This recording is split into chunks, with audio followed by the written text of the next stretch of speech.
had a ton. Remember, they were almost cap materials when they started this fight. So if potentially they'd gotten those tags and rotated out, what, maybe a minute earlier, they could have already been in this position and not been held by all of the teams behind them. Slack's team, and I think honestly Slack's team may come out better from this because they've gone for this wide rotate the vehicle all the way back, but they are coming past Muzz's team, who is obviously doing super well currently in 3rd place.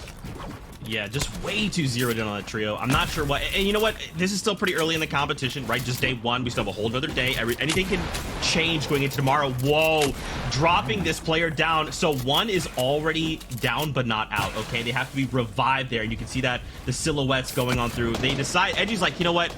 This might not be worth it. If we keep moving, they have to kind of catch up to us, and we will cut them out at that point. Who Fishy right there on basically no HP. Nani up top as well, trying to go hold on. Who Fishy immediately gets scooped up, right? Because this is it's funny, like this is the other side of the coin in the engagement we just saw, right? Where that other trio held, they were just like, we have to stop here. We have to gatekeep these guys out. Edgy, Rise threats, a way more seasoned trio, right? They understand, like, no, they have to move. Like, Storm is coming and they are so low. If we just walk, eventually we'll catch them off. Rise though, oh my gosh, drop super low, but it's okay. He has it up. Nope, he is gonna be full confirmed down. It's just Edgy and Threats left alone. Nani and Dusky, as well as Little Ale and Suscript, they are just all beaming Edgy and Threats right now.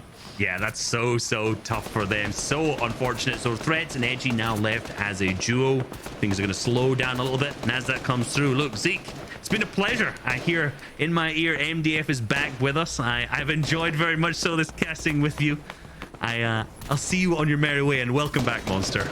Yo, we are back. Yes, we're getting right into the swing of things. You know, just have to get my doppelganger in, get a couple swings at base here. But yeah, looks like things are going crazy right now.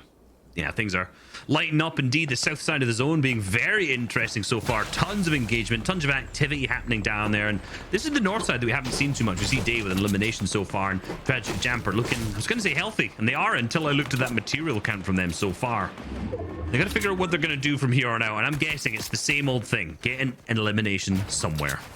Big investments there. Threats is going to fall in the feed. That's probably the biggest development we've seen so far as we got right on over. Rise down as well. It's up to Edgy to clutch up. He's going to put Villette down. Here comes the follow-up. Edgy is in a desperate situation now, in a world of trouble. He can't even sit inside the zone even if he wanted to. And just like that, Edgy, Threats, and Rise get wrapped up, taken out of the competition. And then Aegis can add a GGM back in this still as well from... Obviously, had a good last game. The first couple, not so great for them, and they're in a good position so far. We see Suscript on the right side going down to Aegis, actually, the backside of zone. DJ up on height. Managed to get chunked off by the Storm, and this south side, like I said earlier, is absolutely lighting up in the feed. Every team here, seemingly with lower materials than every single time we check onto them. I'm interested to see what that next zone ends up pulling, the 5th zone. Because despite the fact when you look at the zone right now, you see so many people on that north and east side, that the south side's just been going crazy.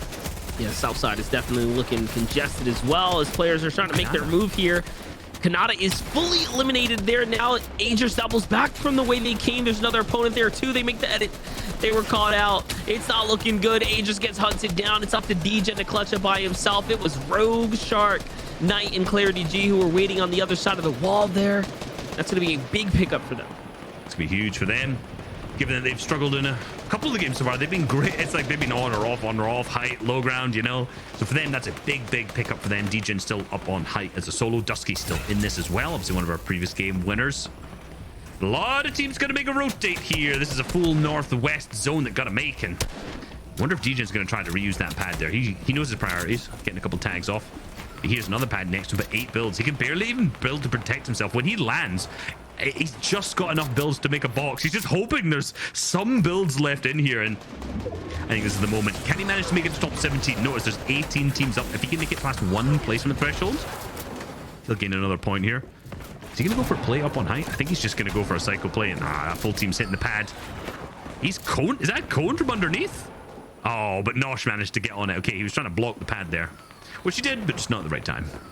Yeah, I was gonna say he's only got 3 builds, so he's thinking long and hard what he wants to do with them, and he ends up committing to the block. That was pretty interesting. Now he's gonna jump in with 0 builds when he touches down, so we'll see how that ends up playing out. Macwood, Peter Brown, and Bucky still live up top.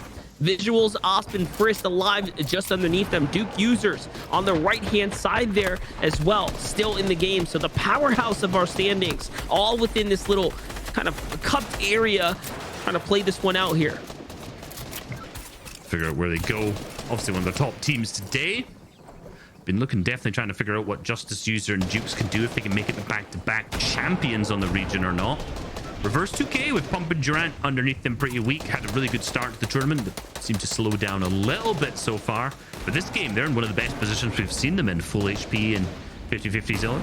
Obviously, our current second place team still in it too, alongside Muzz. But hold on, Muzz is getting beamed up the top. Skills goes down. They're in engagement almost up on the high ground here, as Boog is also being tagged up. And I think they've managed to get the full finish onto that Nosh. Super weak at the same time. And I don't know if they're going to fully commit to this, but yeah, again, every time I say this, every time we switched over to them, low materials, their mid game, sorry, is definitely not as clean as it should be, because they're always in this spot with minimal left, and a single elimination is going to come through big, but it's definitely not going to be enough to keep them moving. Now they need to figure out what they're going to do. Are they going to jump straight into the box, or are they just going to try and play out the minimal materials that they have?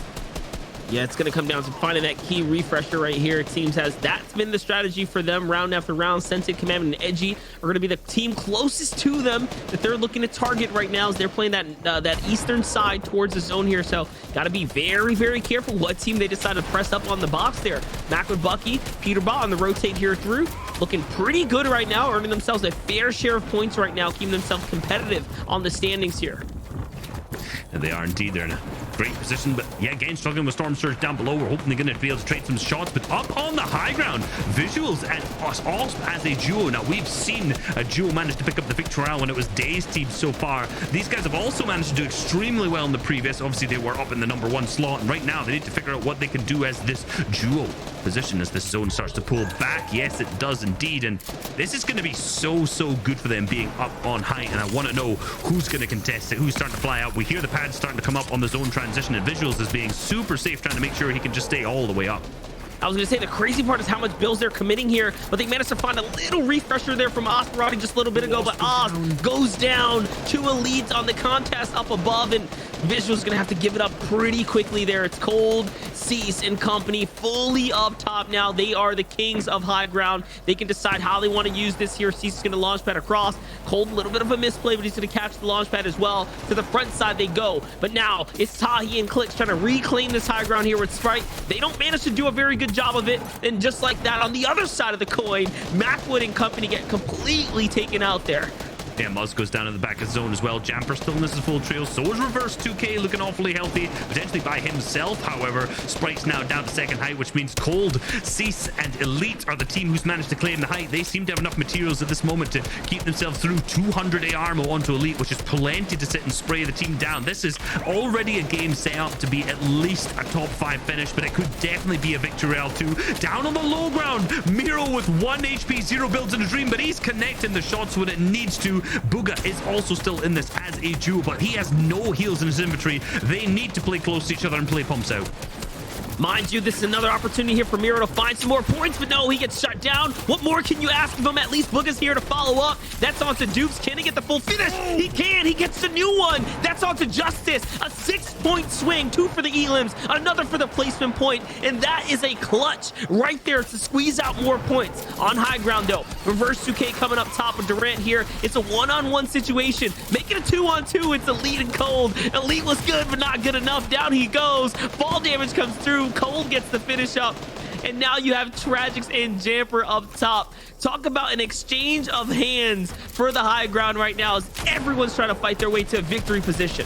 Yeah, they think they've just had to take it from them. No, they've not. They are still up on the height. Jamper, Tragic still as a duo. Will they be looking to go for the second victory royale as a duo in the game? They have so many eliminations, 8 to their name so far. But look at the low ground. What a mess. Sentence down, Stretch it down. Set as Commandment as a solo. Look at the teams. It's Tahi and CLIX now going up for height, but no, they're going to get traded. This could be the clutch for CLIX that they need to start climbing up the leaderboards for them in game number 5. He's starting to ramp his way all the way back up from high ground. The shots exchange with Jamper still up as a solo. Every single player left in this alive is by solo, but Jamper is taken out. CLIX now up on the high ground, and he's going to be looking for those final 2 eliminations. It's Cold. It's Commandment that has to be done. It has to go down, but Commandment's on the low ground. He's going to play the medkit play, but the Harpoon comes out. No, he's going to get chunked back. He's going to start to play the chug splashes for the heal off so far. Will he have enough? Will he be able to keep himself in this game, in this moment so far, as it's him versus CLIX to get the victory royale? And no, Commandment is going to go down. CLIX comes in hot with the 11 elimination victory royale, and just like that, it was looking like a solo game for the ages at the very end there. CLIX, Tahi, and Sprite walk away with their first victory royale of the day, making sure that, you know what, no one's getting back-to-backs here, not on his watch, not here in game number 5. Look, I'm sure that leaderboard's definitely going to switch up big time, because we saw a lot of the big name teams start to dip out very, very, very early towards that game, and obviously towards the early mid game too. We saw huge pop-offs, obviously from Day's team in there, but huge congratulations to CLIX's team. They had 36 points going into this. Yeah, definitely. And just like that, though, we're gonna have to toss to the desk, because we need to know the points after that game number 5. Gentlemen, we only have 1 game left here in day number 1. Don't forget, 6 games tomorrow, but still, this will very much set the tone going into tomorrow's games. You know, Vivid, sometimes this happens. CLIX just has his back against the wall, and then suddenly it just goes from a competitive game to like a creative game. And if that happens, CLIX can't lose. It's like mathematically impossible. That's what CLIX is good at, man. Those moments right there. You know, he is just, you could see when the switch flipped. There was a moment in that game where he was just like, all right, I'm not going to play the game by the rules anymore. I'm not going by the book. I'm just going to, you know, do what I usually do, what I'm most comfortable with. And that's how he wins those type of games, when he is in the zone, but like in his own zone. And that showcased right there so perfectly well. And unfortunate for Commandment there, because Cold looking for the elimination on him. I think he heard him start popping that medkit, started using the Harpoon to break those builds. So Commandment probably would have won that if he got that medkit off, but Cold was like, nah, let me see those toes with my pump shotgun, you know what I mean? Yeah, we got our very own CLIX on the panel here as well. I mean, Zeke crushing it there as a caster as well, man. Breaking all the rules. Loved it, man. It was great. You brought the hype, dude. This is great. This is what finals is all about, isn't it? About the energy, the hype. It was fantastic, man. I think the interesting thing about the last part of the game there as well is, again, we're seeing teams now who are starting to break through. I mean, CLIX is true, have not had a single elimination in the last 3 games. They're at 36 points. They're in 27th place. We're about to see exactly what happens when they bump straight up towards the top of the leaderboard with just, you know, 1 game to go on day 1. That is just the kind of game that you need. But you can see her on the screen now as well. Edgy, Threats, and Rise. Prior to this game, they were in first position on 141 points and sitting